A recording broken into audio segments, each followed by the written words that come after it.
Hi, I'm Leonard and I'll be conversing about Module 7, Marketing Logistics and Supply Chain Management, that covers the inventory management, warehouse, advances in supply chain management, and logistics supply chain, cost performance measure.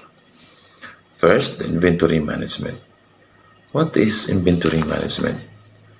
Inventory management is a systematic approach to sourcing, storing, and selling inventory, both raw materials, which is the components, and the finished goods, which is the products. So there's an element of record keeping, like when the system says it's there, it's really physically there.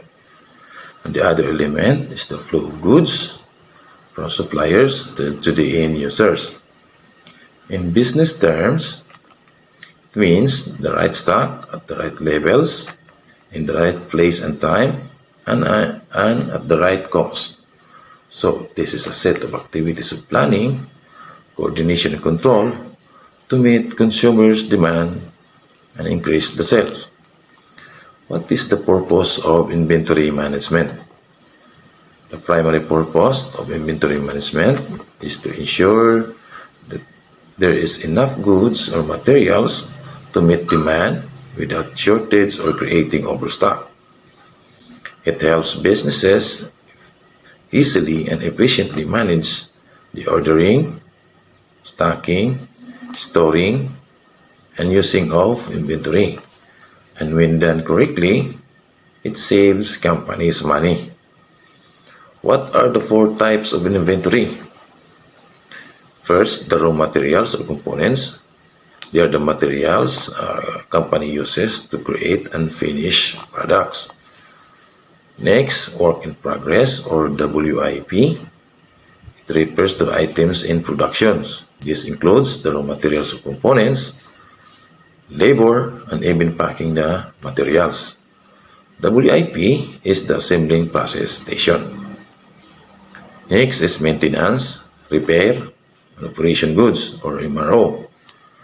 This frequently in the form of supplies. They support the making of a product or the maintenance of a business.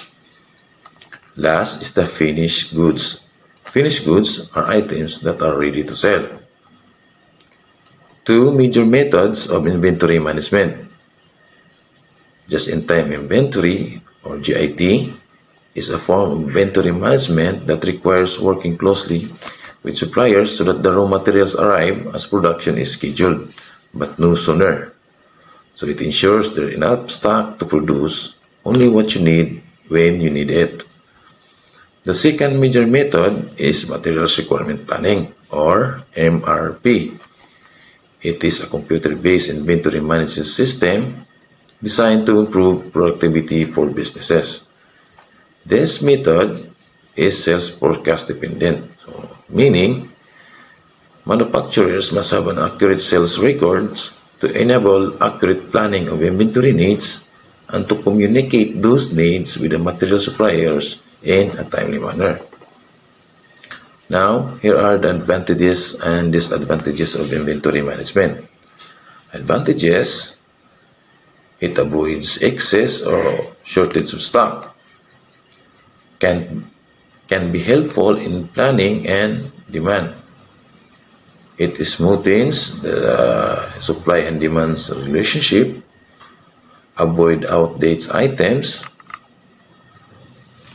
Disadvantages of inventory management: it incurs storage costs, time consuming, inventory can be damaged or deteriorate, inventory uses the space, it is involving working capital.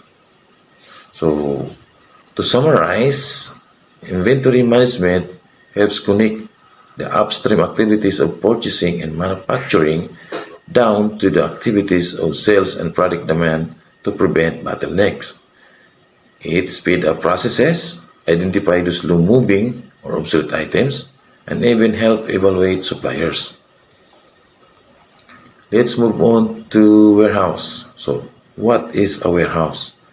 Warehouse is a building that stores bulk products raw materials or manufactured goods for stocking, packing, shipping, preparation of goods before their export or distribution for sale, or location where stocks of materials are held on their journey through supply chain, and preferably large plain buildings.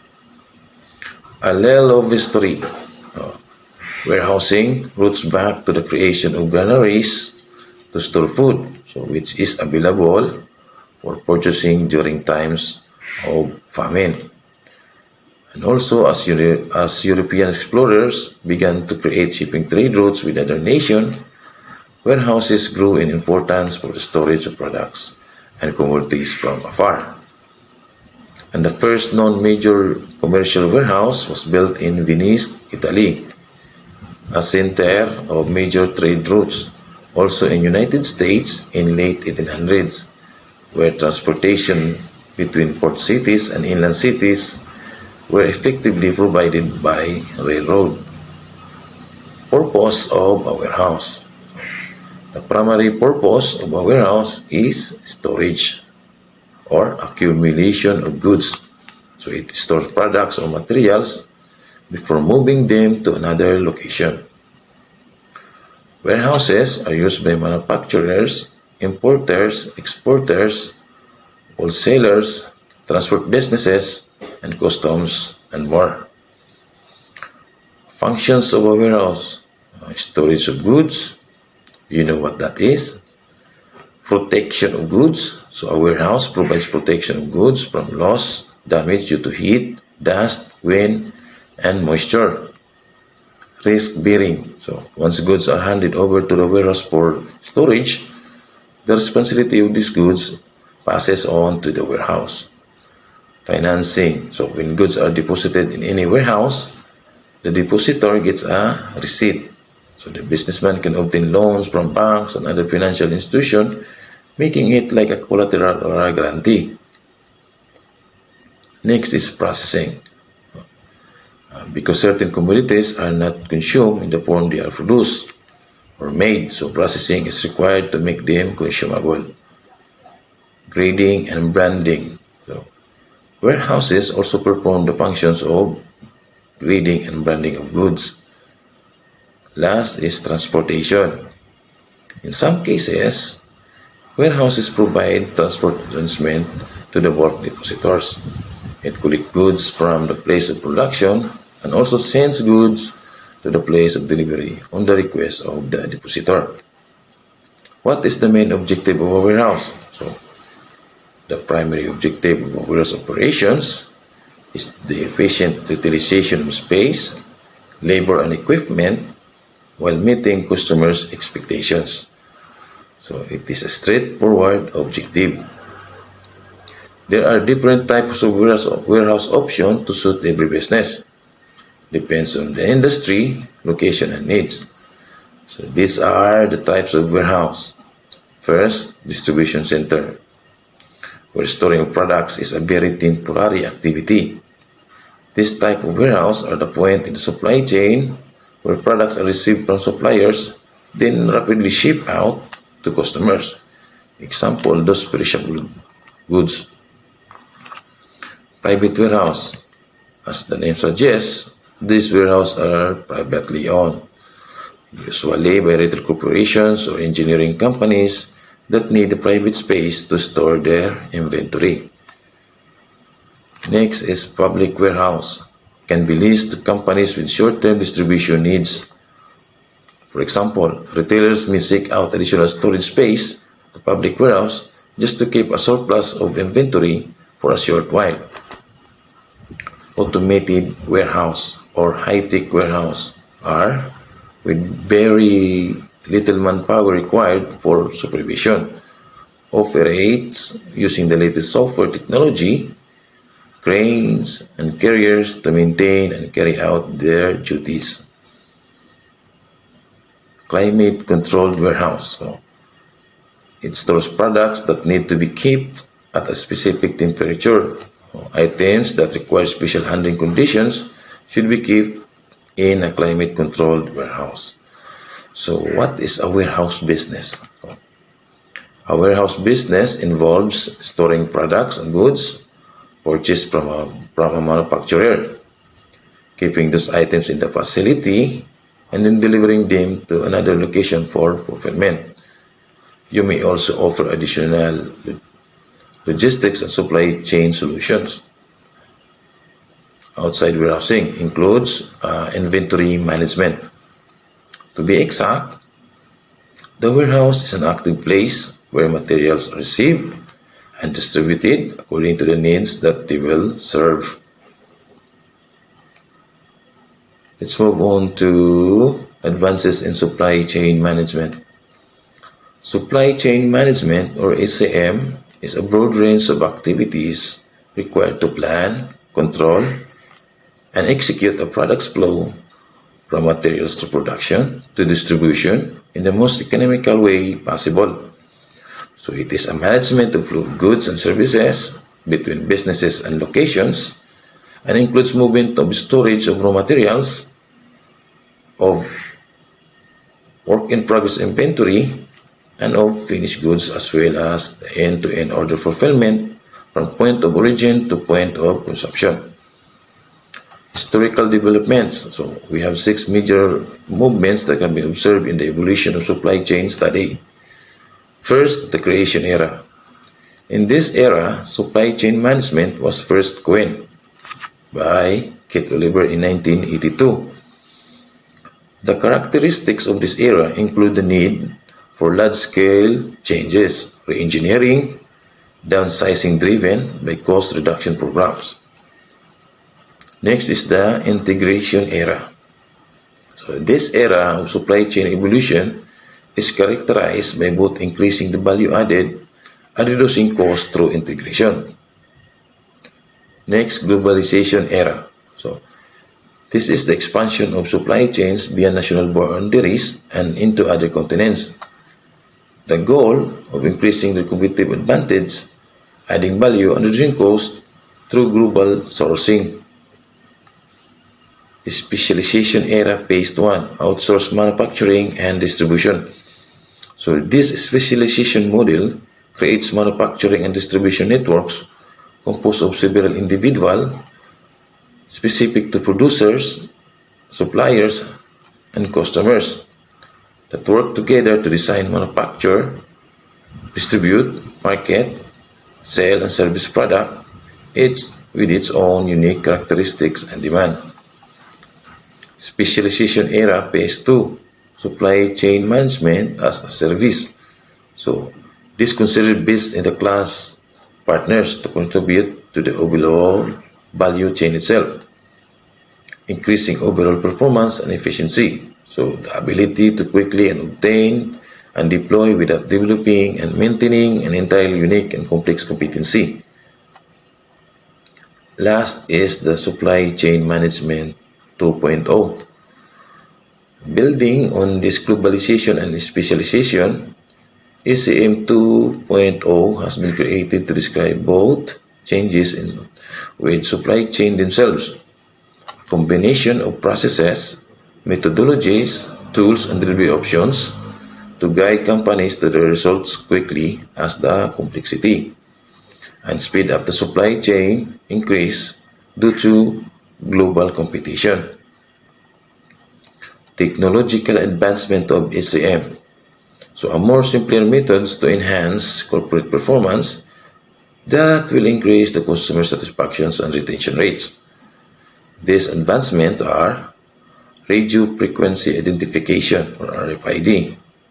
RFID assists firms to digitally manage inventory data and create consistency and predictability.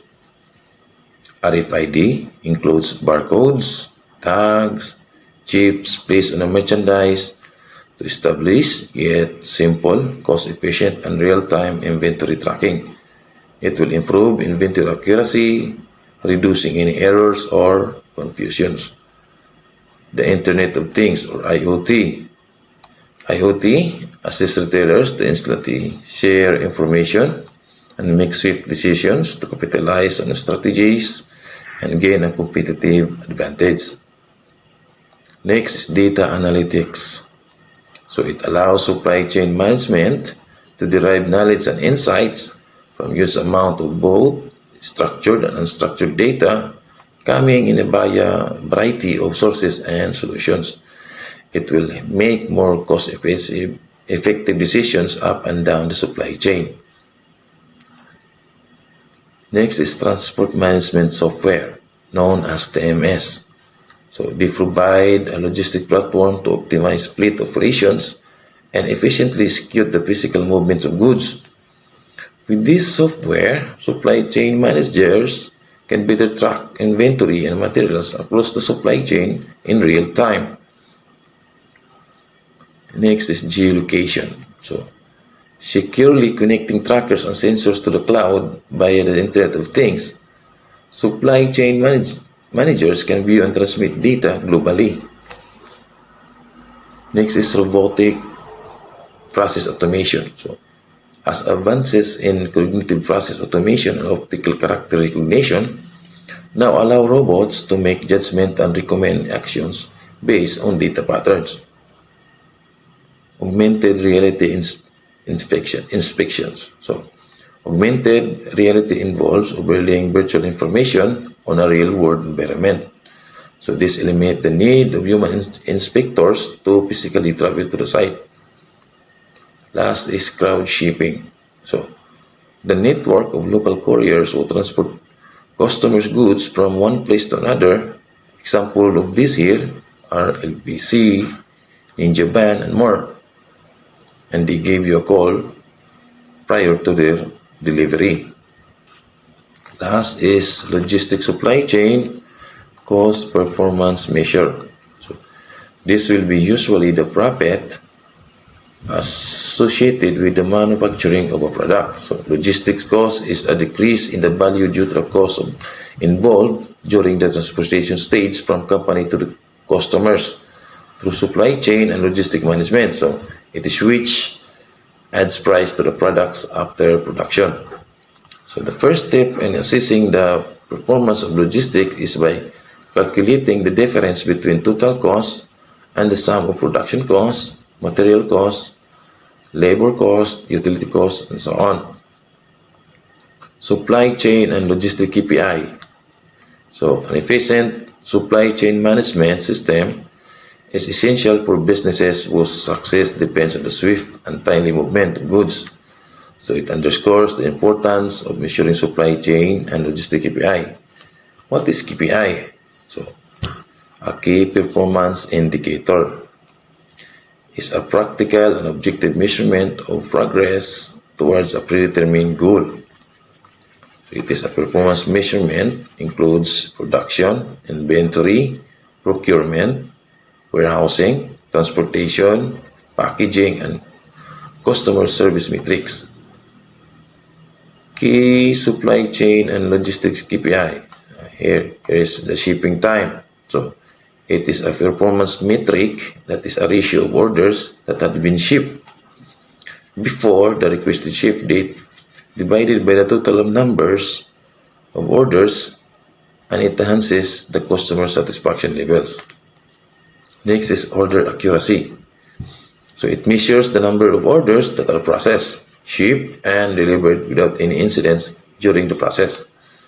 So it enables the organization to eliminate issues such as inaccuracies, delays, damages, and inventory losses. Next is cash-to-cash time cycle. So it enables organization to calculate the length of time required to transform resources into revenue streams. So this KPI visualizes the period required from the time a business pays the cash to its suppliers until it receives cash from the customers.